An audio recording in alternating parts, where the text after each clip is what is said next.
मैं कौन हूँ? मेरे अंदर ये दूसरी आवाज किसकी है? गुनाह करने वाला कौन? बस आखिरी बार, फिर मैं तौबा कर लूंगा। फिर उसी गुनाह पर रोने वाला कौन? आखिर मैंने ऐसा क्यों किया? हर बार मैं यही करता हूँ। क्या वाकई मैं आजाद हूँ या महज चंद केमिकल्स का गुलाम? ये नफ्स आखिर क्या भला है? हमारी रोजमर्रा की गुफ्तगू में नफ्स को उमूमन एक विलन के तौर पर पेश किया जाता है। तुम्हारा नफ्स तुम्हारा दुश्मन है, उससे लड़ना है तुम लोगों ने। हम सुनते हैं कि अपने नफ्स को मारो, ख्वाहिशात को दबाओ, लेकिन अगर हम जदीद नफ्सियात, साइंस और इस्लामी फलसफे की गहराई में जाएं तो हकीकत इससे कहीं ज्यादा हैरान कुन नजर आती है। अरबी जबान में नफ्स का बुनियादी मतलब ज़ात या सेल्फ है। कुरान में ये लफ्ज बार बार इंसान के मुकम्मल वजूद और उसकी जान के लिए इस्तेमाल हुआ है। हर जानदार को मौत का मजा चखना है। यानी नफ्स कोई बाहर से आई हुई शैतानी ताकत नहीं, बल्कि ये आपके वो बुनियाद है जो जिंदा रहना चाहता है, खुशी महसूस करना चाहता है और जो हर किस्म की तकलीफ से भागता है। न्यूरोसाइंस हमें बताती है कि हमारे दिमाग का एक बहुत पुराना हिस्सा है जिसे लिम्बिक सिस्टम कहते हैं। हमारे बेसिक सर्वाइवल इंस्टिंक्ट्स को जिंदा रहने की जिबलतों को कंट्रोल करता है। हजारों साल पहले जब इंसान जंगलों में रहता था और खुराक मुश्किल से मिलती थी, तो इसी लिम्बिक सिस्टम ने इंसान को सिखाया कि जब मीठी या हाई कैलोरीज चीज मिले उसे खा लो, ताकि जिस्म में एनर्जी महफूज हो सके। खतरे के वक्त लड़ना या भागना और आराम की तलाश, ये सब लिम्बिक सिस्टम की प्रोग्रामिंग है।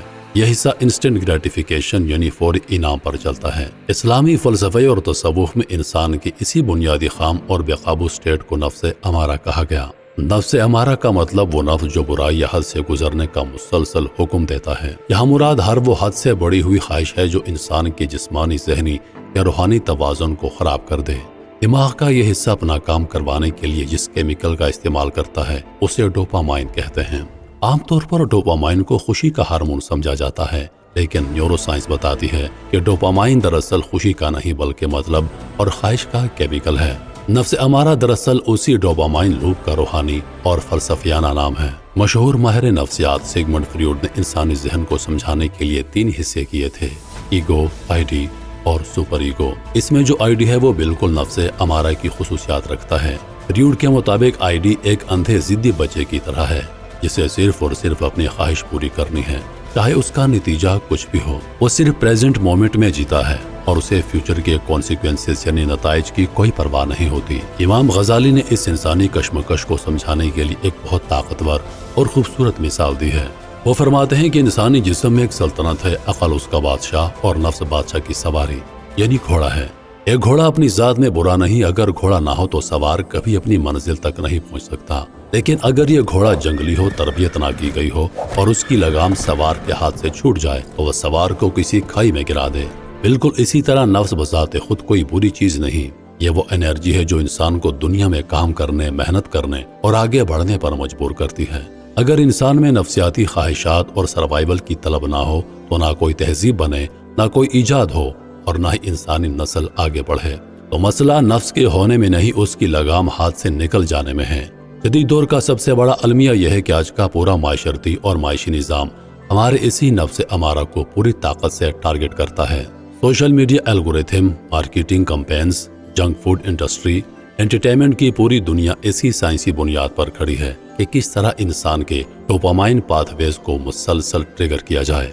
हम घंटों स्क्रीन स्क्रॉल करते हैं, ये मालूम होते हुए कि हम अपना वक्त और तवानाई जाया कर रहे हैं, लेकिन हम रुक नहीं पाते। ये क्या है?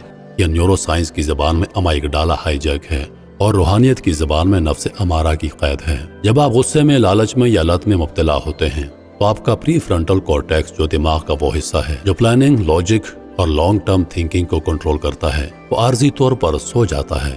नफ्स अमारा पूरी सल्तनत पर कब्जा कर चुका होता है और अकल बेबस होकर सिर्फ और सिर्फ उस कब्जे को जस्टिफाई करने के बहाने बनाती है। इस मुकाम पर सेल्फ इम्प्रूवमेंट और रूहानियत के नाम पर एक और गलत फहमी पैदा की जाती है। बहुत से लोग सोचते हैं कि उन्हें अपने नफ्स को मारना है, ख्वाहिशात को कुचलना और जज्बात को खत्म करना है, लेकिन इंसानी बियोलॉजी और बुनियादी नफ्सियात इस बात की इजाजत नहीं देती। जदीद नफ्सियात साबित करती है कि अगर आप जबरदस्ती अपने किसी जज्बे या ख्वाहिश को दबाएंगे तो वो किसी और खतरनाक नफ्सियाती मसला या किसी और एडिक्शन की शक्ल में बाहर आएगा।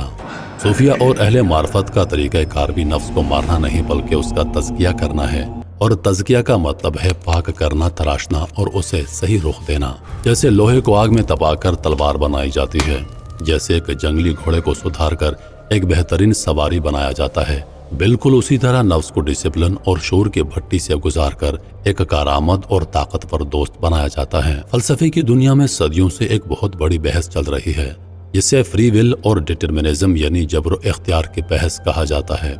बहुत से जदीद साइंसदान और फिलासफर्स ये मानते हैं कि इंसान के पास कोई फ्री विल नहीं।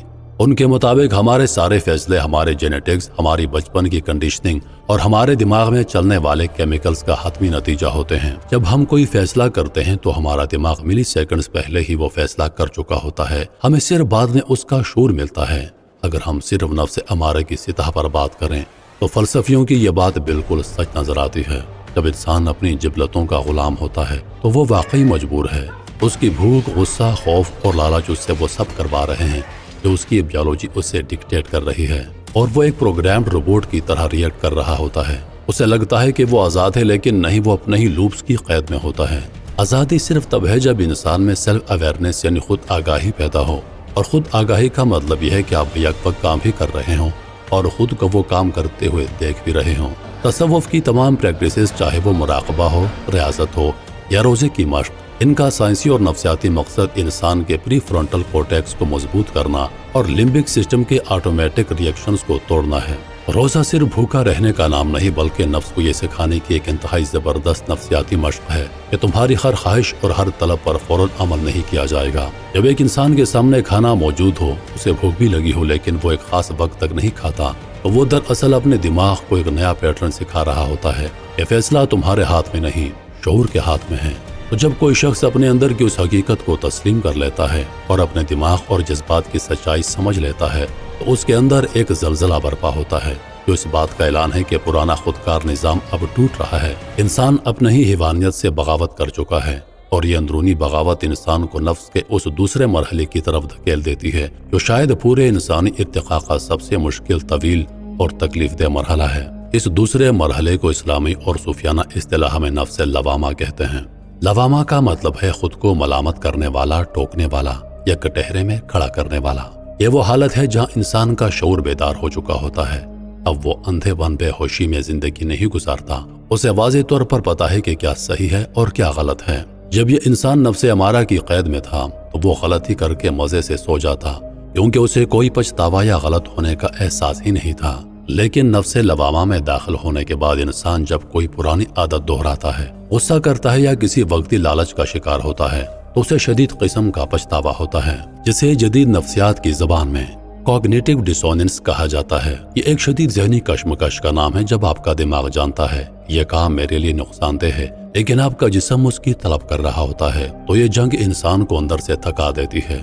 यहाँ एक और गलत फहमी आमतौर पर यह पाई जाती है कि जब लोग रूहानियत या सेल्फ डेवलपमेंट के रास्ते पर चलना शुरू करते हैं और उन्हें बार बार पछतावे का सामना करना पड़ता है, तो वो मायूस हो जाते हैं, सोचते हैं कि शायद वो पहले ही बेहतर थे या यह रास्ता उनके लिए नहीं बना, क्योंकि उनके जहन में अब ज्यादा बुरे ख्यालात आ रहे हैं और वो बार बार गिर रहे हैं।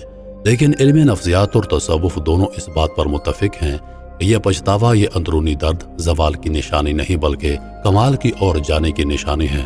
मुर्दा इंसान को कभी दर्द नहीं होता, दर्द सिर्फ उसे होता है जो जिंदा हो। नफ्स लवामा का यह पछतावा इस बात का सबूत है कि इंसान की ज़मीर की आंख खुल चुकी है।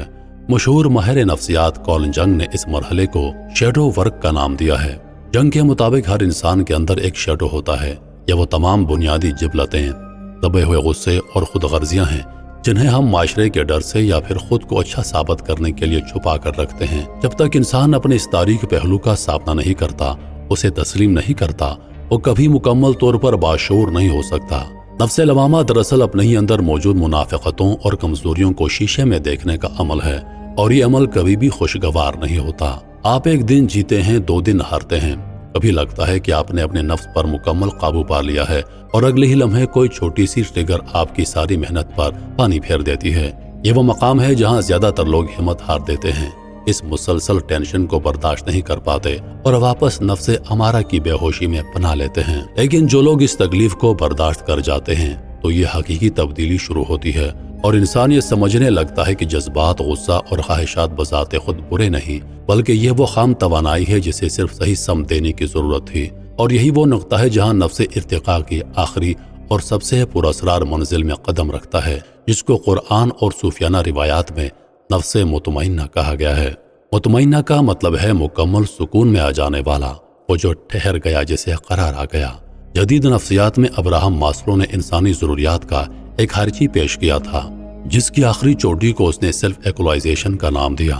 یہ وہ حالت ہے جہاں انسان صرف سروائیول کے لیے نہیں جیتا، بلکہ وہ اپنے الٹیمیٹ پوٹینشل تک پہنچ جاتا ہے۔ نفسیات کے ماہرین نے بھی اسی سے ملتی جلتی ایک کیفیت کو فلو کا نام دیا ہے۔ فلو ایک ایسی سٹیٹ کا نام ہے جہاں انسان اپنے کام، اپنے وجود اور اپنے مقصد کے ساتھ اس قدر ہم آہنگ ہو جاتا ہے کہ وقت کا احساس ختم ہو جاتا ہے اور دماغ کے اندر چلنے والا شعور خاموش ہو جاتا ہے۔ نفس مطمئنہ دراصل روحانیت اور بایولوجی کے اسی الٹیمیٹ فلو سٹیٹ کا نام ہے۔ جب انسان نفس امارہ کی قید اور نفس لوامہ کی کشمکش سے گزر کر اس مقام پر پہنچتا ہے تو اس کے دماغ کی کیمسٹری مکمل طور پر بدل چکی ہوتی ہے۔ اب اس کی بنیادی خوشی وہ سستے اور شیطانی خواہشات نہیں رہتے جو اسے ہر وقت ہوس اور بے چینی میں مبتلا رکھتے ہیں۔ اب اس کا دماغ کائنات کے ساتھ کنیکشن کا احساس دیتا ہے۔ یہاں ایک اور بات سمجھانا چاہتا ہوں۔ عام طور پر سمجھا جاتا ہے کہ جو انسان روحانیت کے معراج پر پہنچتا ہے اس کے اندر سے ہر قسم کی انسانی خواہش، بھوک اور جذبات ختم ہو جاتے ہیں اور وہ کسی فرشتے جیسا بن جاتا ہے، لیکن حقیقت اس کے بالکل برعکس ہے۔ امام غزالی کے اسی گھوڑے والی مثال کو یاد کریں۔ نفس مطمئنہ کے مقام پر گھوڑا مرتا نہیں بلکہ پہلے سے زیادہ طاقتور، تیز اور خوبصورت ہو جاتا ہے۔ فرق صرف یہ ہے کہ اب اس گھوڑے اور سوار کے درمیان کوئی جنگ نہیں رہی۔ گھوڑے کو پتا ہے کہ سوار کہاں جانا چاہتا ہے اور وہ اپنی پوری طاقت اسی منزل کی طرف لگا دیتا ہے۔ اب اس کا جسم، جذبات اور آپ کی بیولوجی آپ کے شعور کے دشمن نہیں بلکہ اس کے بہترین ساتھی بن چکے ہوتے ہیں۔ جب ایسا ہوتا ہے تو انسان کے اندر کا وہ دوغلاپن ختم ہو جاتا ہے۔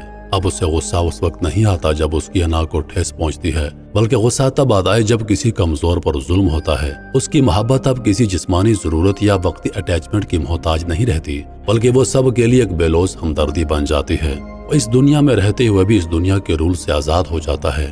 دماغ کا پری فرونٹل کورٹیکس پوری طرح ڈیولپ ہو کر دماغ کے باقی حصوں کے ساتھ یکسوئی اختیار کر لیتے ہیں۔ اب انسان کو خود سے ڈر نہیں لگتا، اسے تنہائی سے خوف نہیں آتا، کیونکہ اب وہ اپنے اندر کسی دشمن کے ساتھ نہیں بلکہ ایک پرسکون دوست کے ساتھ بیٹھا ہے۔ اس نفس کو ہم نے ہمیشہ اپنا سب سے بڑا ولن سمجھا، مارنے اور کچلنے کی نصیحتیں سنی۔ وہ دراصل کوئی ولن تھا ہی نہیں، اسے مارنا نہیں تھا، اسے شعور کی روشنی سے بڑا کرنا تھا۔ یہ بالکل ایسا ہے جیسے کوئلے کا ایک ٹکڑا زمین کے شدید دباؤ اور گرمی سے گزر کر بالآخر ہیرا بن جاتا ہے۔ کوئلہ اور ہیرا دونوں بنیادی طور پر کاربن ہی ہیں، لیکن ان کا سٹرکچر بدل چکا ہے۔ نفس امارہ وہ کوئلہ ہے، نفس لوامہ وہ شدید دباؤ کا عمل ہے، اور نفس مطمئنہ وہ ہیرا ہے جو اس پوری اذیت کے بعد وجود میں آتا ہے۔ واپس اسی سوال پر آتے ہیں کہ میں کون ہوں؟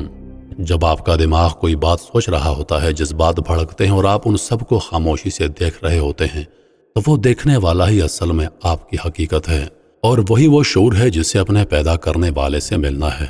جب نفس مطمئنہ کی حالت میں آ جاتا ہے، اس کے لیے آخری پکار آتی ہے جس کا ذکر قرآن میں کیا گیا ہے: اے اطمینان والے نفس، لوٹا اپنے رب کی طرف اس حال میں کہ تو اس سے راضی اور وہ تجھ سے راضی۔ یہ کوئی موت کے بعد ملنے والا انعام نہیں بلکہ یہ اس دنیا میں جیتے جی حاصل کی جانے والی حقیقت ہے۔